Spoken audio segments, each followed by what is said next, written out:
حضور اکرم صلی اللہ علیہ وآلہ وسلم نے ارشاد فرمایا، جس شخص میں یہ تین باتیں ہوں گی وہ ایمان کا مزہ پالے گا۔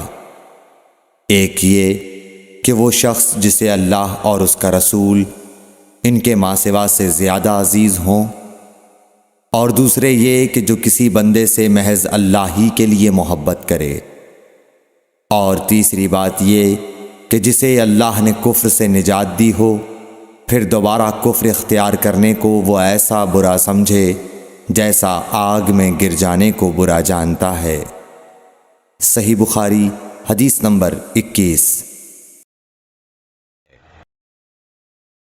حضرت محمد مصطفیٰ صلی اللہ علیہ وآلہ وسلم نے فرمایا، جب جنتی جنت میں اور دوزخی دوزخ میں داخل ہو جائیں گے، اللہ پاک فرمائے گا، جس کے دل میں رائی کے دانے کے برابر بھی ایمان ہو، اس کو بھی دوزخ سے نکال لو۔ تب ایسے لوگ دوزخ سے نکال لیے جائیں گے اور وہ جل کر کوئلے کی طرح سیاہ ہو چکے ہوں گے، پھر زندگی کی نہر میں یا بارش کے پانی میں ڈالے جائیں گے۔ اس وقت وہ دانے کی طرح اگائیں گے جس طرح ندی کے کنارے دانے اگاتے ہیں۔ کیا تم نے نہیں دیکھا کہ دانہ زردی مائل پیچ در پیچ نکلتا ہے؟ صحیح بخاری حدیث نمبر 22۔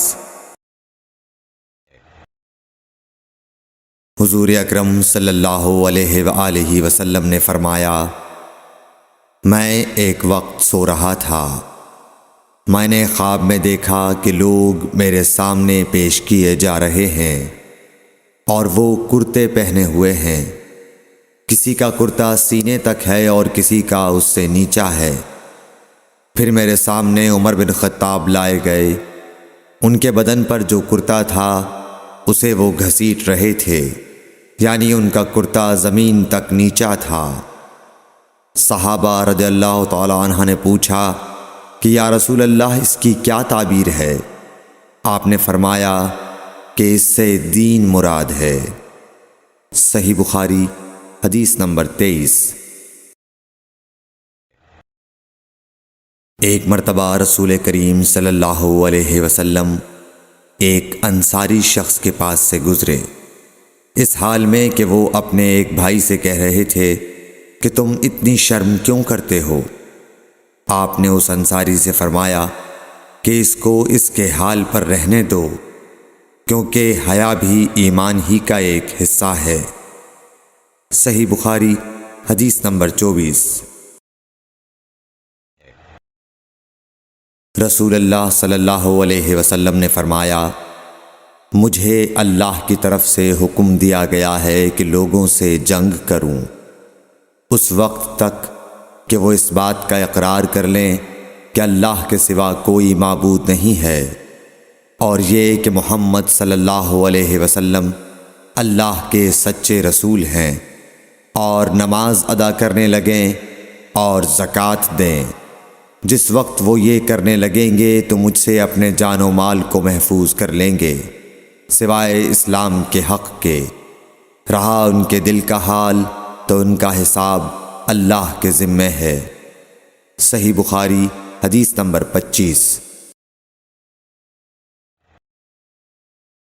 رسول اللہ صلی اللہ علیہ وسلم سے دریافت کیا گیا کہ کون سا عمل سب سے افضل ہے؟ فرمایا، اللہ اور اس کے رسول پر ایمان لانا۔ کہا گیا، اس کے بعد کون سا؟ آپ نے فرمایا کہ اللہ کی راہ میں جہاد کرنا۔ کہا گیا، پھر کیا ہے؟ آپ نے فرمایا، حج مبرور۔ صحیح بخاری حدیث نمبر 26۔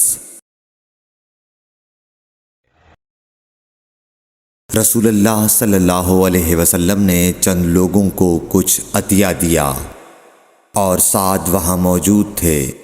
وہ کہتے ہیں کہ رسول اللہ صلی اللہ علیہ وسلم نے ان میں سے ایک شخص کو کچھ نہ دیا، حالانکہ وہ ان میں مجھے سب سے زیادہ پسند تھا۔ میں نے کہا، حضور، آپ نے فلاں کو کچھ نہ دیا، میں اسے مومن گمان کرتا ہوں۔ آپ نے فرمایا، مومن یا مسلمان؟ میں تھوڑی دیر چپ رہ کر پھر پہلی بات دہرانے لگا، حضور صلی اللہ علیہ وسلم نے بھی دوبارہ وہی جواب دیا۔ پھر آپ نے فرمایا کہ اے سعد، باوجود یہ کہ ایک شخص مجھے زیادہ عزیز ہے، پھر بھی میں اسے نظر انداز کر کے کسی اور دوسرے کو اس خوف کی وجہ سے یہ مال دیتا ہوں کہ وہ اپنی کمزوری کی وجہ سے اسلام سے پھر جائے اور اللہ اسے آگ میں اوندھا ڈال دے۔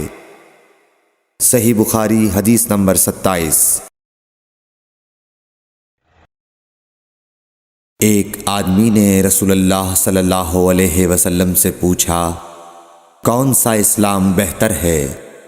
آپ صلی اللہ علیہ وسلم نے فرمایا کہ تو کھانا کھلائے اور ہر شخص کو سلام کرے، خواہ اس کو تو جانتا ہو یا نہ جانتا ہو۔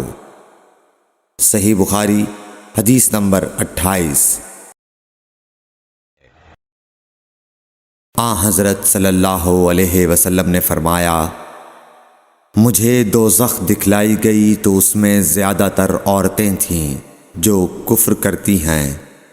کہا گیا، حضور کیا وہ اللہ کے ساتھ کفر کرتی ہیں؟ آپ صلی اللہ علیہ وسلم نے فرمایا کہ خاوند کی ناشکری کرتی ہیں اور احسان کی ناشکری کرتی ہیں۔ اگر تم عمر بھر ان میں سے کسی کے ساتھ احسان کرتے رہو، پھر تمہاری طرف سے کبھی کوئی ان کے خیال میں ناگواری کی بات ہو جائے تو فوراً کہہ اٹھے گی کہ میں نے کبھی بھی تجھ سے کوئی بھلائی نہیں دیکھی۔ صحیح بخاری حدیث نمبر 29۔ حضرت صلی اللہ علیہ وآلہ وسلم فرماتے تھے، جب دو مسلمان اپنی اپنی تلواریں لے کر بھڑ جائیں تو قاتل اور مقتول دونوں دوزخی ہیں۔ عرض کیا گیا، یا رسول اللہ، قاتل تو خیر ضرور دوزخی ہونا چاہیے، مقتول کیوں؟ فرمایا، وہ بھی اپنے ساتھی کو مار ڈالنے کی حرص رکھتا تھا، موقع پاتا تو وہ اسے ضرور قتل کر دیتا، دل کے عزم صمیم پر وہ دوزخی ہوا۔ صحیح بخاری حدیث نمبر 30۔